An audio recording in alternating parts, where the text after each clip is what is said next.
Hoy, hello guys, andyan pala kayo. Hello guys. Marami po nagtatanong na kung ano yung mas affordable na micro savings account. So, para sa akin kasi ma'am, sir, o kasi buwana, ito po oh. Yan. Pops, yan. Ito po yung micro savings account ng Cebuana and Jeweler. Debit card po yan. Ito po, makukuha nyo po sa halagang 150 pesos na wala naman po siyang initial, wala siyang maintaining balance, pero may initial deposit na 50 pesos lang po. Ang kailangan po rito ma'am, makukuha mo kagad siya. Kung kailan mo siya inabil, doon mo po siya makukuha. So, ganoon na po.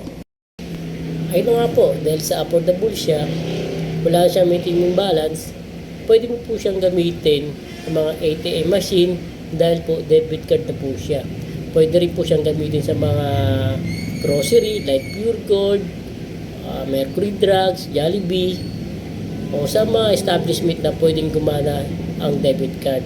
Pwede mo siyang gamitin kapag may naman po yung balance nyo, yun po yung pambabae nyo. Kaya napaka-afford, napaka-inconvenience dahil debit card na po siya. Marami siyang mga privilege na pwede natin gawin. So, bukod doon, halimbawa po, gusto nyo pong loan, salary loan sa mga SSS, pwede po siyang pagpasukan ng endorsement account. Pwede nyo po siyang gamitin. So, doon yung papak yung pera nyo na salary loan. So, bukod po ron, ma'am, meron po ito application, tulad nito, apps. Application na pwedeng gamitin pambayad po ng bills, mag-bank transfer, mag-load. Marami pa pong iba na pwede nyo paggamitan.